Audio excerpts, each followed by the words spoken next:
Nous voilà le 25 mars 1985, au Dorothy Chandler Pavilion de Los Angeles. Le réalisateur tchèque Miloš Forman se voit remettre un Oscar pour son film Amadeus. Même s'il ne s'agit pas de son premier Oscar, celui-ci revêt une importance considérable pour lui. La réalisation de ce film lui a effectivement donné l'occasion de retourner dans sa Tchécoslovaquie natale, après près de 20 ans, et de retrouver ses fils après des années de séparation. Oui, le tournage en Tchécoslovaquie ne fut pas facile. L'équipe de Forman était étroitement surveillée par la police secrète communiste. Malgré tout, il a réussi à créer une œuvre vraiment magnifique. Cette histoire, en grande partie fictive, de la rivalité entre les compositeurs Salieri et Mozart, a captivé tous ceux qui l'ont vue. Enfin, le 25 mars 1985, elle a complètement dominé la cérémonie de remise des Oscars.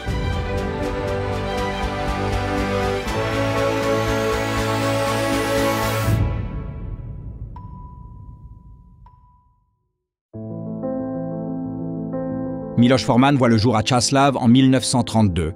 Son père, Rudolf, est professeur de lycée et sa mère, Anna, gère une pension de famille dans le nord de la Bohême, où Forman passera une grande partie de son enfance. Malgré cela, le jeune homme a connu une vie très dure dès le début. En effet, ses deux parents sont envoyés dans des camps de concentration où ils meurent. Le jeune Miloš, valise à la main, passe d'un parent à l'autre jusqu'en 1946, date à laquelle il s'inscrit dans un internat à Poděbrady. Cet établissement prestigieux compte parmi ses élèves des enfants de victimes de la guerre, ainsi que des enfants de fonctionnaires communistes et de riches capitalistes. Le futur président Václav Havel figure parmi ses camarades de classe. Après avoir été recalé au concours d'entrée à la faculté de théâtre de Prague, il a fini par étudier l'écriture de scénarios à l'Académie du cinéma. Dans les années 1960, tous les dialogues devaient être soigneusement approuvés par le Parti communiste. L'art était dominé par la propagande. Toutefois, la nouvelle vague de jeunes cinéastes tchèques, dont Forman faisait partie, avait d'autres projets pour le cinéma. Il s'est fait remarquer pour la première fois avec le film Audition. Racontant l'histoire d'une audition de chant, le film n'a pas de véritable trame, mais fascine le public par son authenticité. Parmi les participants, la jeune actrice Vera Křesadlová séduit Forman, et peu de temps après, le réalisateur, déjà divorcé, attend des jumeaux avec elle.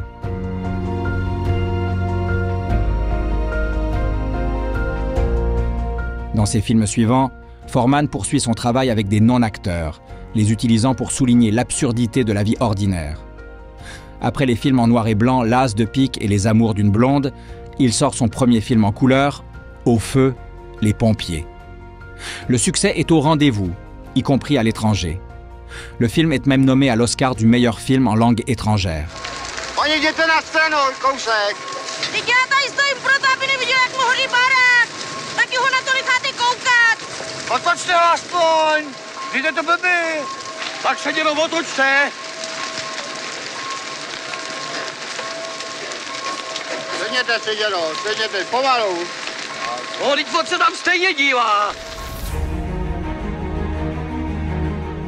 Miloš Forman est à présent un nom bien connu.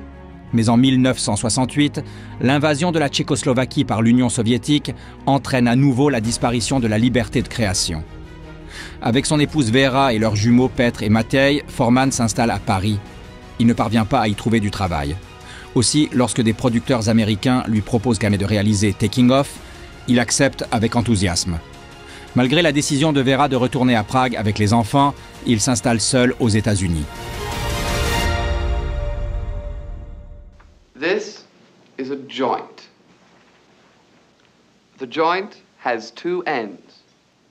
Take the joint with the open end facing you, firmly between your thumb and index fingers, like this.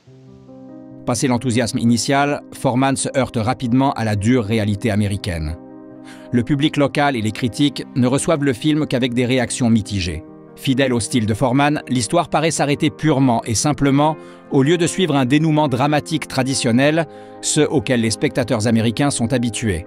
Ce revers créatif s'accompagne, de plus, de difficultés personnelles. En 1971, Miloš Forman est seul à New York, une métropole où quelques immeubles de bureaux comptent autant d'habitants que sa ville natale de Čáslav.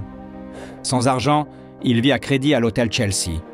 Mais il refuse de rentrer chez lui en ayant essuyé un échec. Il demande aux communistes de prolonger son permis de sortie. Le gouvernement tchécoslovaque accepte, mais à condition qu'il aille chercher les documents en personne à Prague. Il réalise qu'il s'agit d'un piège, qu'ils ne le laisseront pas retourner en Amérique. Il décidera de rester, même s'il n'a pas les papiers nécessaires, se fermant définitivement les portes de sa patrie.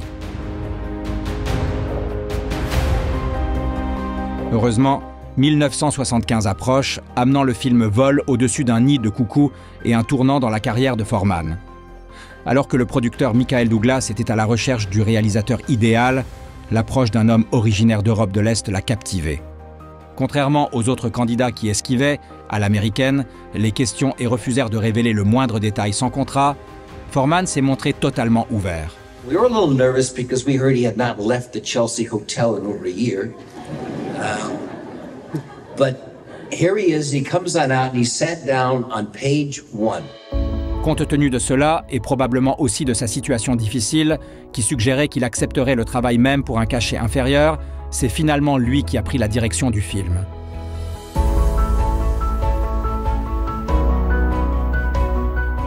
Le film, avec Jack Nicholson et Louise Fletcher, est aussitôt devenu un succès au box-office.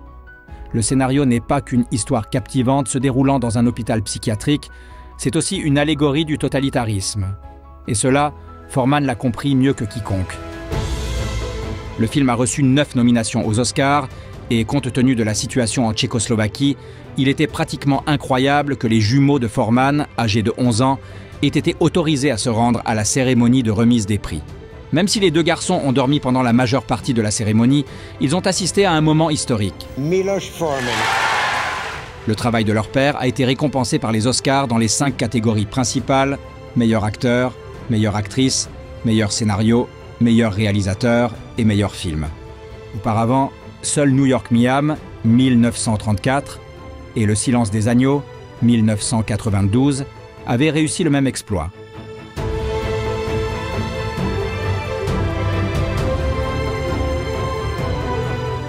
Après ce triomphe phénoménal, Foreman réalise la comédie musicale Air, brillante mais peu rentable, puis le drame Ragtime. Toutefois, sa plus grande réussite restait à venir.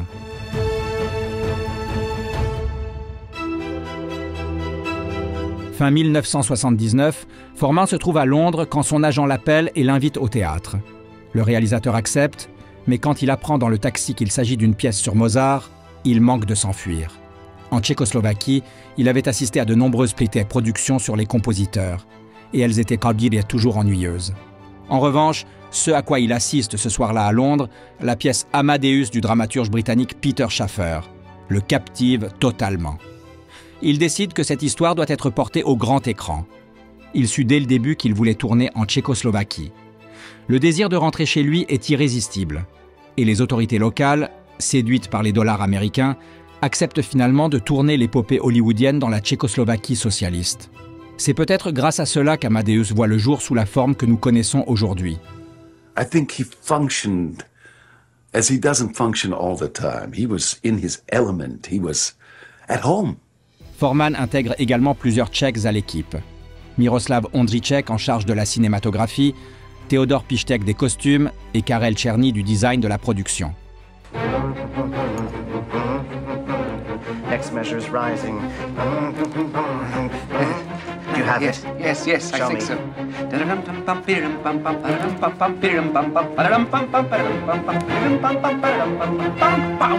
It's wonderful. Alors, au lendemain de la cérémonie des Oscars de 1985, les journaux américains ont parlé de la conquête d'Hollywood par les Tchèques. Et ce n'était pas exagéré. Le film gagne dans 8 catégories et les Tchèques, Foreman, Černý et Pištek en revendiquent 3. I'm very proud because this is an American movie on which a lot of Czechoslovakian artists and technicians collaborated. C'est sans doute le plus grand moment de la carrière de Foreman. Celle-ci se prolongera pendant plus de 30 ans, au cours desquels il réalisera des films tels que Larry Flint et Les Fantômes de Goya. Il se mariera pour la 3e fois et deviendra le père d'une autre paire de jumeaux, Andy et Jim. Il poursuivra par ailleurs ses cours à l'université de Columbia et participera en 2009, avec ses fils aînés, à la mise en scène de l'opéra jazz de Jiří Suchý et Jiří Šlita à Well Paid Walk au Théâtre national de Prague. Néanmoins, ce qu'il a réalisé dans les années 1980 avec Amadeus n'arrive qu'une fois dans une vie. Il a créé un chef-d'œuvre et en même temps a rendu son pays célèbre. Et il l'a fait non pas avec l'aide du régime de l'époque, mais malgré lui.